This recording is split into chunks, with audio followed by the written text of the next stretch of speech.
शांति।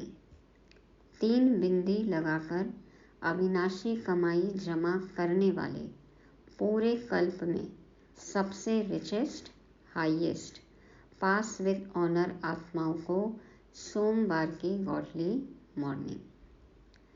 कहावत है ना, सुबह का भूला शाम को घर आ जाए तो उसे भूला नहीं कहते। गलती की, गलती का एहसास हुआ, फिर वही गलती दोबारा न करने की प्रतिज्ञा करके यदि हम आगे बढ़ें तो बाबा भी फिर हमें गले लगाते हैं, अपनाते हैं, समझाते हैं। इतना रहम दिल है हमारा बाबा, हमें लगे से सगे बनने का अवसर देते हैं।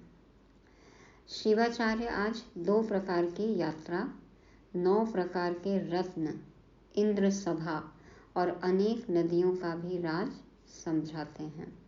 हमें सहज राजयोग सिखाते हैं, जिससे हम फिर से चमकदार हीरा बनते हैं। प्रैक्टिकल लाइफ के लिए आज मुख्यतः 2 दिव्य गुणों की बात है, वो है मधुरता और पवित्रता। तारीख है 22 मई 2023, 22/2/2। तो माया से तो रोजाना ही हमारे 2 हाथ होते हैं। कैसे पछाड़े माया को जानने के लिए सुनते हैं शिव भगवान वाच। मीठे बच्चे, बाप की मदद या पूरा वर्षा लेने के लिए सगे बच्चे बनो। सगे अर्थात पूरा संन्यास कर पवित्रता की प्रतिज्ञा करने वाले। बाबा ने कहा कि बाप की मदद या पूरा वर्षा लेने के लिए सगे बच्चे बनो। सगे अर्थात पूरा संन्यास कर पवित्रता की प्रतिज्ञा करने वाले। पूरा संन्यास मन बुद्धि से, पुरानी दुनिया का पूरा संन्यास, देह के संबंध, देह के पदार्थ, देह के स्वभाव संस्कार, पुराना अब कुछ भी नहीं, अपवित्रता बिल्कुल भी नहीं, और संपूर्ण पवित्रता की प्रतिज्ञा जो करते हैं वो हैं सगे बच्चे। तो ऐसे बच्चों को मिलती है बाप की मदद, पूरा वर्षा। प्रश्न है आज का, बाप फुल रहम दिल है, कैसे? फुल रहम दिल, कौन सा रहम बच्चों पर सदा ही करते हैं? उत्तर में बाबा कहते, कोई बच्चा कितना भी विघ्न डालता, माया के वश हो उल्टा कर्म कर लेता, लेकिन फिर भी अगर कोई भूल महसूस करता है तो बाप उसे शरण ले कहते हैं, अच्छा फिर से ट्रायल करो। बाबा कहते हैं चलो, माया के वश होकर उल्टा कर्म कर लिया किसी ने, बहुत विघ्न डाला, डिससर्विस भी की, लेकिन यदि अपनी गलती का, भूल का एहसास है तो बाबा उसको वापस अपनाते हैं, शरण में लेते हैं, कहते हैं अच्छा बच्चे फिर से ट्रायल करो, फिर से कोशिश करो, आगे बढ़ो, अवगुणों को निकाल गुणवान बनो। अपनी कमी कमजोरी जो भी है उसको निकालो और दिव्य गुणों की धारणा करो। बाप फुल रहम दिल है, क्योंकि जानते हैं बच्चे और कहाँ जाएंगे। बाबा को पता है ना, पूरी जगह भटक के तो यहाँ आए थे, लेकिन फिर माया के वश होकर वापस माया के खेमे में चले गए, मन तो लगेगा नहीं वहाँ पे, तो वापस तो यहीं आएंगे ना, जाएंगे कहाँ। इसलिए बाबा अपना लेते हैं, बाबा फुल रहम दिल है। बाबा क्या कहते हैं, सदा सुखी रहें, बच्चे सदा सुखी रहें, यही बाप की आश रहती है। क्योंकि बाबा को छोड़ के जाएंगे तो सुख तो अनुभव नहीं कर सकते ना, फिर भी दुखी ही होंगे। तो बाबा कहते हैं बच्चे सदा सुखी रहें और सब बच्चे सुखी रहें, यही बाप की आश रहती है। गीत बजा। तुम्हारे बुलाने को जी चाहता है, जी चाहता है, तुम्हारे बुलाने को जी चाहता है, जी चाहता है, मुकद्दर बनाने को जी चाहता है, जी चाहता है, तुम्हारे बुलाने को।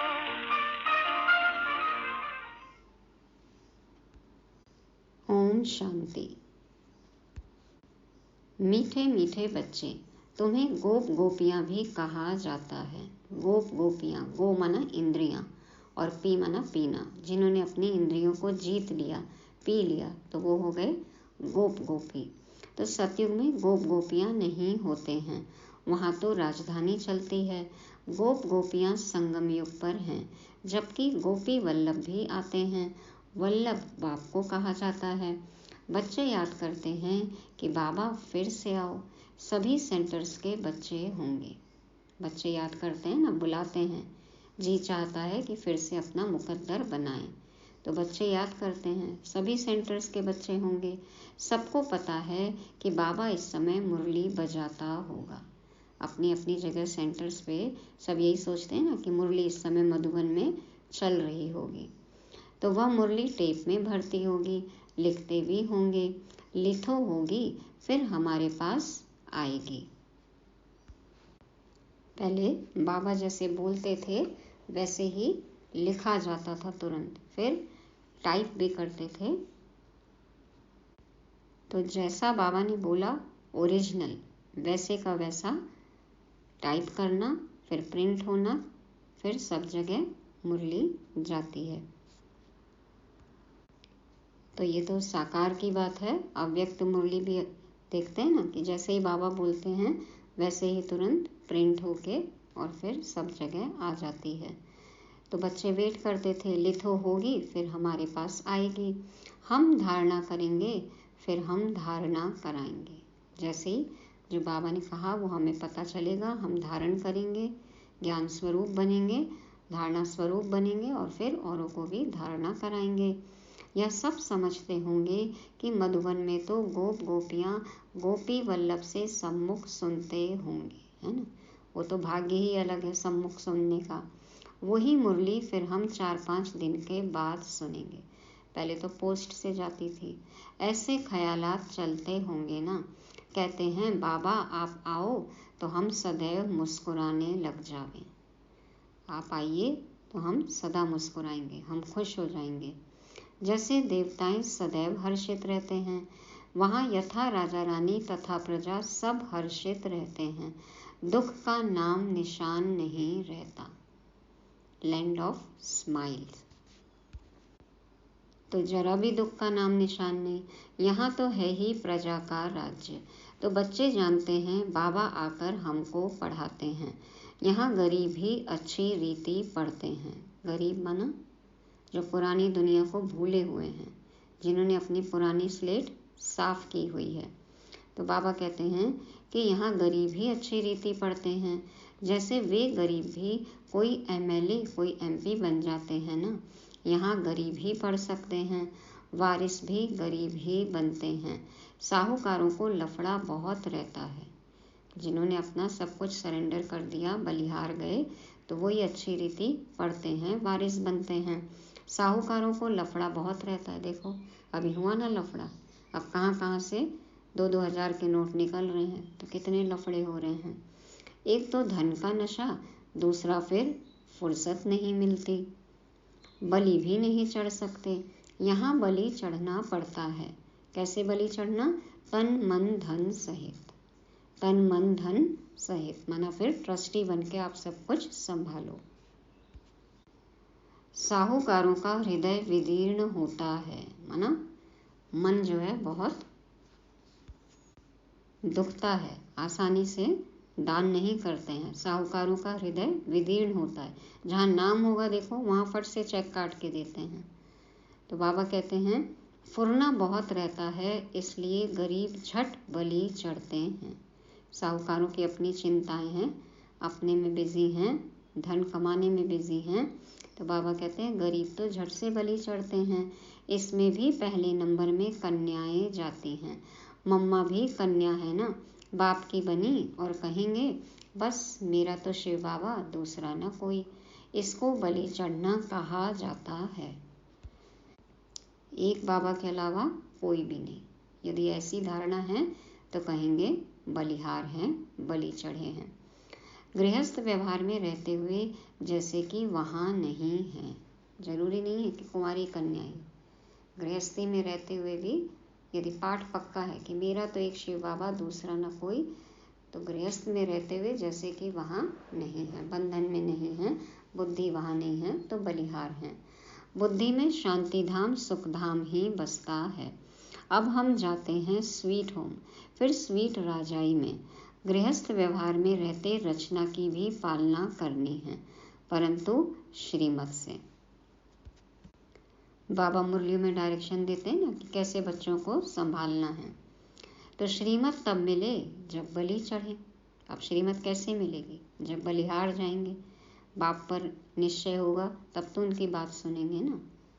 सर्वशक्तिमान के साथ योग लगाने से ही शक्ति मिलती है। बाप का नहीं बनते हैं तो शक्ति नहीं मिलेगी। सगे और लगे होते हैं। उन सन्यासियों में भी सगे और लगे होते हैं। कोई तो घर बार छोड़ जाकर कफनी पहनते हैं, वह ठहरे सगे, माना छोड़ दिया घर बार, वो सगे। कोई फिर फॉलोअर्स होते हैं, वह रहते हैं गृहस्थ में। वो फॉलो करते हैं लेकिन घर छोड़ते नहीं हैं, गृहस्थ में रहते हैं। उनको कहते हैं सौतेले, सगे नहीं कहेंगे। उन्हें फिर वर्षा मिल न सके क्योंकि अपवित्र रहते हैं। यहाँ भी कोई तो सगे हैं जो पवित्रता की राखी बांधते हैं। बाकी जो पवित्र नहीं रहते हैं उनको सगे कह न सके। यह है राजयोग द्वारा संन्यास, वह है हठ योग द्वारा संन्यास। बाबा ने समझाया है कैसे अपने को सन्यासियों के फॉलोअर्स कहलाते हैं, परंतु रहते हैं घर गृहस्थ में। फॉलो कर रहे माना जिसको फॉलो कर रहे हैं बिल्कुल उसके जैसे ही हो, तब कहेंगे फॉलोअर्स। लेकिन सन्यासी जो घर बार छोड़ चुके हैं उनके फॉलोअर्स कैसे कहला सकते हैं यदि घर गृहस्थ में रहते हैं तो उनको वास्तव में फॉलोअर्स व सन्यासी कह न सके। सन्यास करने का पुरुषार्थ करने चाहते हैं परंतु बंधन है। कई चाहते भी हैं लेकिन अपने सबके अलग अलग बंधन हैं। जिन्होंने कल्प पहले सन्यास किया है वही छोड़ते हैं, वह हो जाते हैं सगे और वह लगे। तो बाबा के बच्चों में भी है सगे और लगे, और सन्यासियों में भी हैं सगे और लगे। यहाँ जो भी बाप के बनते हैं वही सगे ठहरे। बाप का बनना माना एक बाप को ही अपना बनाना और एक बाप के ही बनना, तो वो है सगे। मदद और वर्षा भी सगे को ही मिलेगा, लगे को मदद मिल न सके। आज बाबा ने साफ साफ कह दिया जो सगे हैं उनको ही मदद मिलेगी। तो अब चेक कर सकते हैं हम। कई बार हम कहते हैं ना कि बाबा मदद नहीं कर रहे हैं, तो अपनी धारणाओं को चेक करना है। बाबा ने समझाया है यह है ज्ञान इंद्र सभा, यहाँ सब ज्ञान पुखराज परी हैं। 9 रत्नों की भी बहुत महिमा है।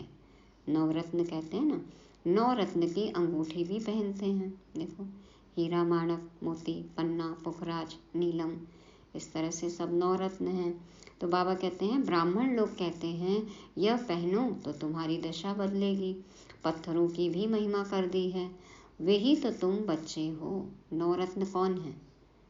बाबा कहते हैं ना अष्टरत्न और एक शिव बाबा, तो 9 रत्न बाबा कहते हैं वो तो तुम बच्चे हो। जितने जो सर्विसेबल बच्चे हैं वे विजय माला में आते हैं। ऊंचते ऊंच है हीरा बनाने वाला बाबा। ऊंचते ऊंच 9 रत्न में सबसे ऊंच कौन है? शिव बाबा, हीरा बनाने वाला। उनको बीच में रखते हैं। मनुष्य तो इन बातों को जानते ही नहीं। 9 रत्न कौन है? 9 रत्न कौन है मनुष्य नहीं जानते, वो तो पत्थरों को ही समझते हैं। पत्थर से भेंट क्यों करते हैं? जैसे नदियों से भी भेंट करते हैं। तुम हो ज्ञान नदियाँ, वह है पानी की। तो कहते हैं बाबा आओ तो हम सदैव हर्षित रहेंगे, आपकी मुरली सुनकर औरों को सुनाएंगे। फिर हाँ, प्रिंस प्रिंसेस बन रत्न जड़ित मुरली भी बजाते हैं। अभी ज्ञान मुरली और फिर सतयुग में रत्न जड़ित मुरली। मुरली बजाने का शौक रहता है। श्री कृष्ण को भी मुरली थी जरूर, जबकि वह प्रिंस था, रास करता था। बाकी ज्ञान मुरली सुनाना या बजाना तो ज्ञान सागर का ही काम है। वह ज्ञान मुरली बाप आकर चलाते हैं। ज्ञान की बात यहाँ ही होती है, वहाँ ज्ञान की बात नहीं होती है। अब मुरली बजाने वाली तुम बच्चियाँ हो। बाबा कहते हैं मुरली बजाने वाली तुम बच्चियां हो, ज्ञान नदियां भी तुम हो। सतयुग में त्रिकालदर्शीपने का ज्ञान नहीं होता, वहाँ यह नॉलेज प्रायः लोप हो जाती है, परंपरा नहीं चल सकती, पीछे तो होती है प्रारब्ध। एक ही जन्म है ना, ज्ञान मार्ग संगम युग पे ही है, तो बाबा कहते हैं परंपरा नहीं चल सकती, फिर बाद में तो प्रारब्ध है। ज्ञान एक ही बार मिलता है, अभी तुम 21 जन्मों के लिए प्रारब्ध पा रहे हो। प्रारब्ध मिलेगी फिर तो बाबा भी परम धाम में जाकर बैठ जाते हैं। तुमको ज्ञान योग बल से विश्व का मालिक बनाकर हम वाणी से परे हो बैठ जाते हैं, निर्वाण धाम चले जाते हैं, वाणी से परे रहने का स्थान, तो बाबा वहाँ चले जाते हैं। फिर वहाँ मेरे को कोई नहीं जानते। देखो संगम युग पे बाबा को कितना बोलना पड़ता है, मुरली चलाते हैं, फिर जब परम धाम में जाकर बैठते हैं तो कोई किसी को पहचानेगा ही नहीं, कोई जानता ही नहीं है। भले हम वहाँ बाबा के पास होंगे, साथ होंगे, लेकिन जानेंगे ही नहीं, क्योंकि शरीर ही नहीं है। और सुख धाम में भी नहीं जानते, जब हम स्वर्ग में होंगे तो बाबा को जानते ही नहीं है।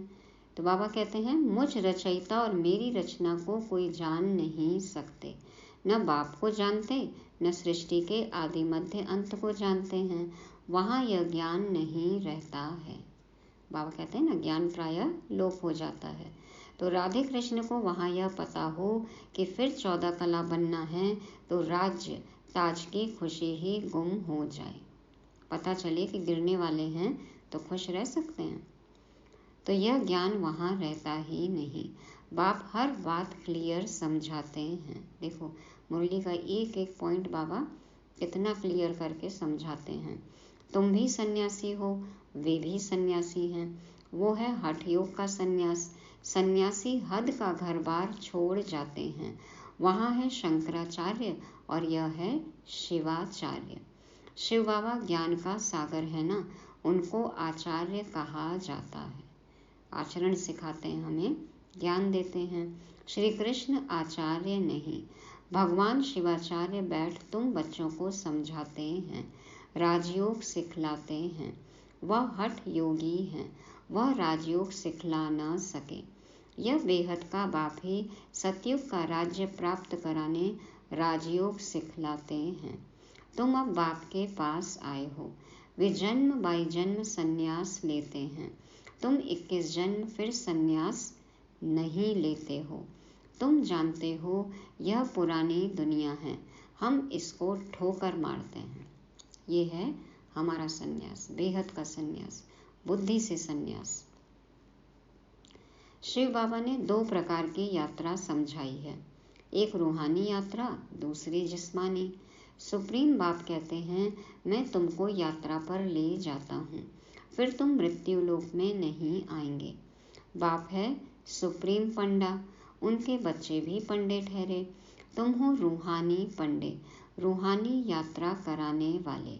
यह धारण करने की बातें हैं, बच्चे अच्छी रीति धारणा कर समझाते हैं। कोई फिर ऐसे भी हैं जिनका योग पूरा नहीं रहता है, भल ज्ञान की धारणा अच्छी रहती है, योग नहीं ठहरता है। बाबा हमेशा कहते हैं ना कि माया योग में ही विघ्न डालती है, तो योग नहीं ठहरता है बच्चों का। ज्ञान में माया इंटरफियर नहीं करती है, योग में माया इंटरफियर करती है। जैसे रेडियो में स्पीच करते हैं तो लड़ाई जब लगती है तो 1-2 का आवाज़ सुनने नहीं देते हैं, है ना, देखा है ना न्यूज़ बुलेटिन, आजकल तो कितना हल्ला होता है, कितनी आवाज़, बुलाते हैं गेस्ट को लेकिन कोई किसी को सुनता ही नहीं है। और संसद में देखो क्या हाल है,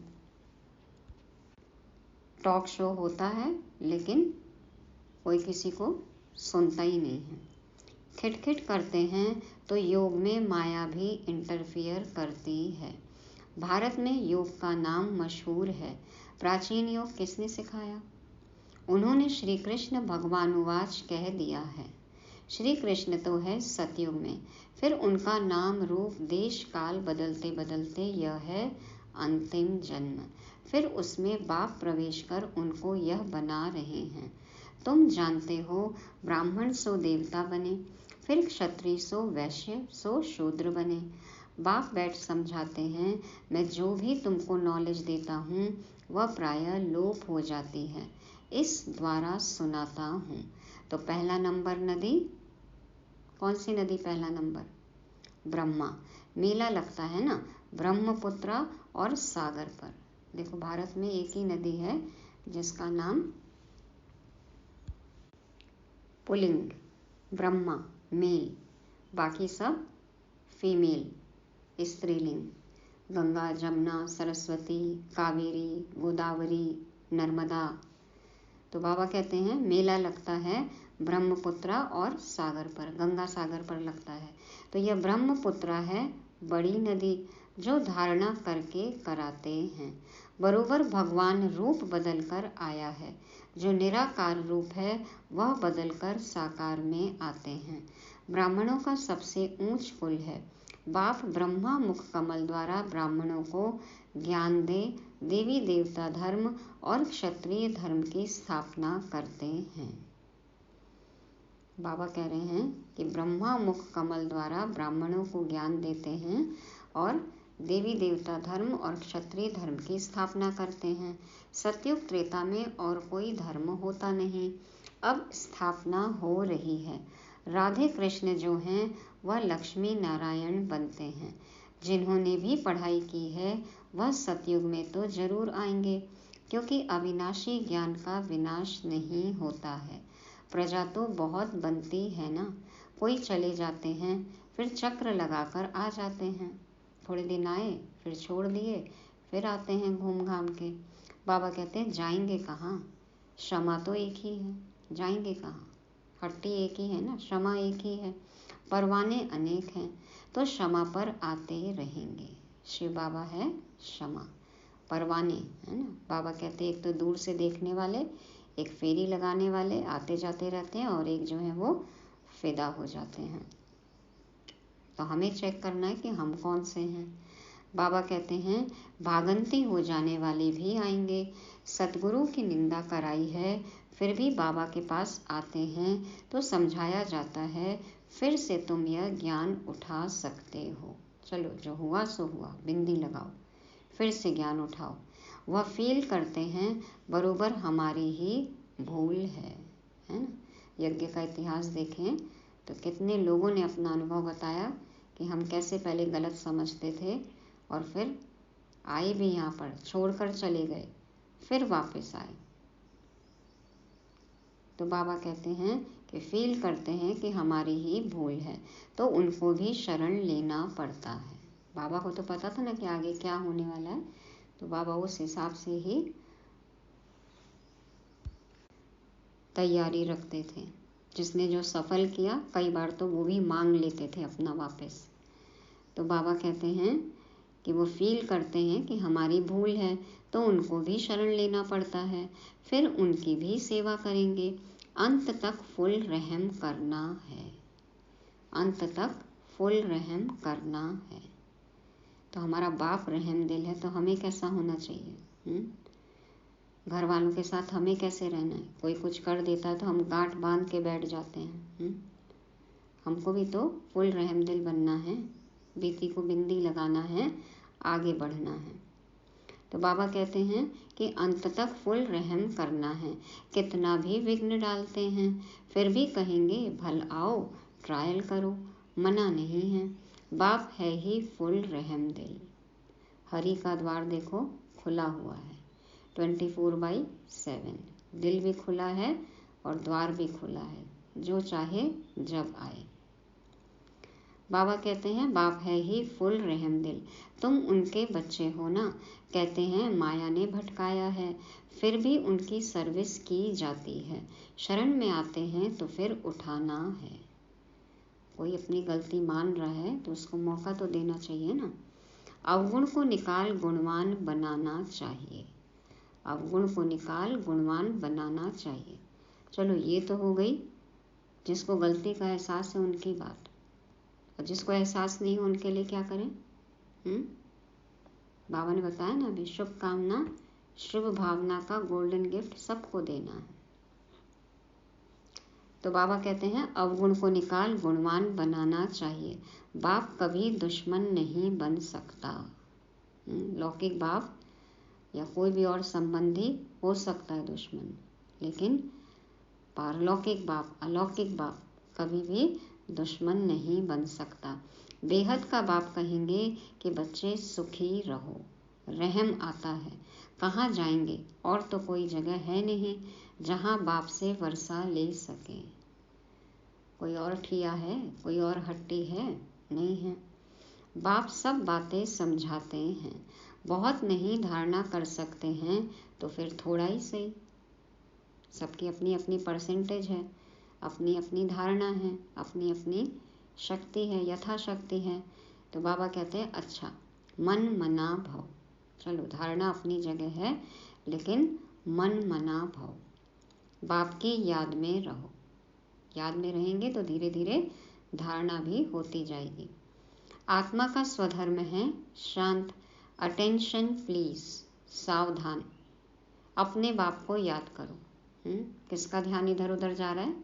देखो बाबा ने कहा अटेंशन प्लीज, सावधान, अपने बाप को याद करो। पकड़ लिया बाबा ने। बाप को याद करने से वर्षा जरूर याद आएगा। ऐसे हो नहीं सकता वर्षा याद न आए। बाप और वर्षे को याद करने से तुम जीवन मुक्त बनते हो। कितनी सहज बात है। नाम ही रखा है सहज राजयोग। योग कहने से ही मूंझते हैं। कहते हैं ना योग कैसे लगाएं, योग को लेके ही इतने प्रश्न होते हैं। तो बाबा कहते हैं योग कहने से ही मूंझते हैं। तो क्या कहना चाहिए? यह तो बाप को याद करना है ना, सिर्फ याद करना है आपको। बाबा कहते हैं अरे बच्चे तुम बाप को भूल जाते हो। जिस बाप से हीरे जैसा जन्म मिला है तुम उनको भूल जाते हो। लौकिक बाप को कब भूलते हो? बाबा को भूला तो वर्षा गुम। अपने को आत्मा निश्चय कर बाप को याद करना है। आत्म अभिमानी बदले देह अभिमानी बनने से धोखा खाते हैं। सन्यासियों का है निवृत्ति मार्ग। भारत पतित बनना शुरू हो जाता है तो यह आकर मरम्मत करते हैं। अपवित्र बनने से थामते हैं, रोकते हैं। उनमें प्योरिटी की ताकत रहती है। प्योरिटी है तो पीस प्रॉस्पेरिटी भी है।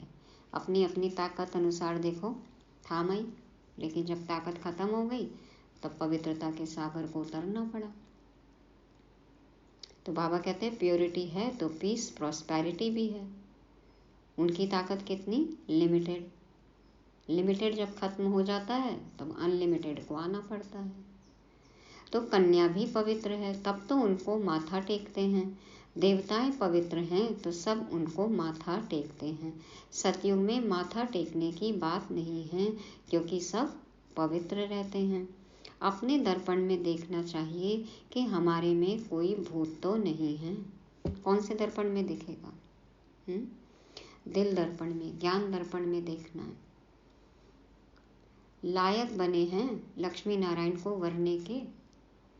श्री लक्ष्मी श्री नारायण पद पाने के लायक हैं। श्री लक्ष्मी को वरने लायक हैं, श्री नारायण को वरने लायक हैं। अपने को लायक बनाना है। तुम बच्चे जानते हो ऊंचते ऊंच है शिव बाबा। ब्रह्मा विष्णु शंकर और लक्ष्मी नारायण आदि सबसे शिव बाबा ऊंच है। ब्रह्मा विष्णु शंकर और श्री लक्ष्मी श्री नारायण आदि सबसे शिव बाबा ऊंच है। इसीलिए कहते हैं ना देवों का देव महादेव, लेकिन शंकर के लिए कह देते हैं वो शिव शंकर को एक कर दिया है। तो शिव बाबा सबसे ऊंच है। एक शिव बाबा ही हीरे जैसा है। एक शिव बाबा ही हीरे जैसा है। बाकी इस समय सब तमो प्रधान कौड़ी जैसे हैं। तो देखो बाप हीरा तो बच्चों को भी हीरा बना रहे हैं। बाकी तो सब कौड़ी जैसे हैं। महिमा सारी एक ही बाप की है। सारी सृष्टि को स्वर्ग बनाना यह बाप का ही काम है। सिर्फ बाबा का काम है। बाप के काम में हमें मददगार भी बनना है, तभी तो कहलाएंगे ना हम सगे बच्चे, सपूत। अच्छा, मीठे मीठे सिके लदे बच्चों प्रति माता पिता बाप दादा का याद प्यार और गुड मॉर्निंग। रूहानी बाप की रूहानी बच्चों को नमस्ते। हम रूहानी बच्चों के रूहानी बाप दादा को याद प्यार गुड मॉर्निंग और नमस्ते। शुक्रिया बाबा, शुक्रिया। धारणा के लिए मुख्य सार। पहला पॉइंट, बाप पर पूरा बलि चढ़, बाप का सगा बच्चा बन, बाप से पूरा वर्षा लेना है, पूरा पवित्र बनना है। दूसरा, अपने को दर्पण में देख भूतों को निकाल गुणवान बनना है। चेक करो कौन कौन से भूत है हमारे अंदर। बाप की मुरली सुन, धारण कर औरों को करानी है। वरदान है, परमार्थ के आधार पर व्यवहार को सहज बनाने वाले भाग्यवान आत्मा भव। परमार्थ के आधार पर व्यवहार को सहज बनाने वाले भाग्यवान आत्मा भव।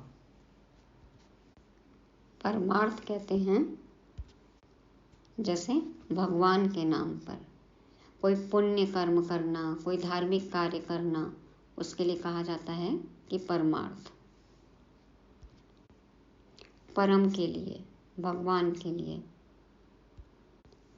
तो बाप दादा समझाते हैं, आधा कल्प व्यवहार में, भक्ति में, धर्म के क्षेत्र में सब में मेहनत की और अभी मेहनत से छूट गए।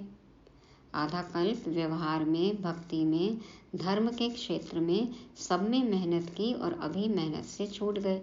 अभी व्यवहार भी परमार्थ के आधार पर सहज हो गया। कैसे सहज हो गया हमारा? क्योंकि पहले लौकिक में बंधन लगता था और अभी ज्ञान जब से समझ में आया, बाबा क्या कहते हैं, सेवा के संबंध से करो। बाबा के बच्चे हैं ये समझ के करो, भगवान के बच्चे हैं ये समझ के करो। तो अभी व्यवहार भी परमार्थ के आधार पर सहज हो गया। निमित्त मात्र कर रहे हो, है ना। घर घर क्या हो गया, सेवा स्थान हो गया कि बाबा ने हमें अपॉइंट किया है इन आत्माओं की सेवा के लिए। हम निमित्त मात्र हैं। तो निमित्त मात्र करने वाले को सदा सहज अनुभव होगा, क्योंकि मेरापन खत्म हो गया। व्यवहार नहीं है लेकिन खेल है। माया का तूफान नहीं लेकिन ड्रामा अनुसार आगे बढ़ने का तोहफा है। कोई भी परेशानी आए, कोई भी दिक्कत आती है, उससे हमें क्या सोचना है उस समय, ये बाबा ने हमें बताया हुआ है। तो व्यवहार नहीं है लेकिन खेल है। माया का तूफान नहीं है लेकिन ड्रामा अनुसार आगे बढ़ने का तोहफा है। बाबा कहते हैं ना, उसको पेपर समझ के पास करो। तो मेहनत छूट गई ना, ऐसे मेहनत से अपने को बचाने वाली श्रेष्ठ भाग्यवान आत्मा हूँ, इसी स्मृति में रहो। सब कुछ ड्रामानुसार हो रहा है, नथिंग न्यू। तो बाबा कहते हैं मेहनत छूट गई ना, फिर ऐसे मेहनत से अपने को बचाने वाली श्रेष्ठ भाग्यवान आत्मा हूँ, इसी स्मृति में रहो। स्लोगन है, जीवन में मधुरता का गुण धारण करना ही महानता है। जीवन में मधुरता का गुण धारण करना ही महानता है। मधुबन। बाबा कहते हैं ना, मधुबन। तो मन क्या हो जाए, बन जाए मधुबन। मधु शहद जैसा मीठा बन जाना है। मधुरता का गुण धारण करना ही महानता है।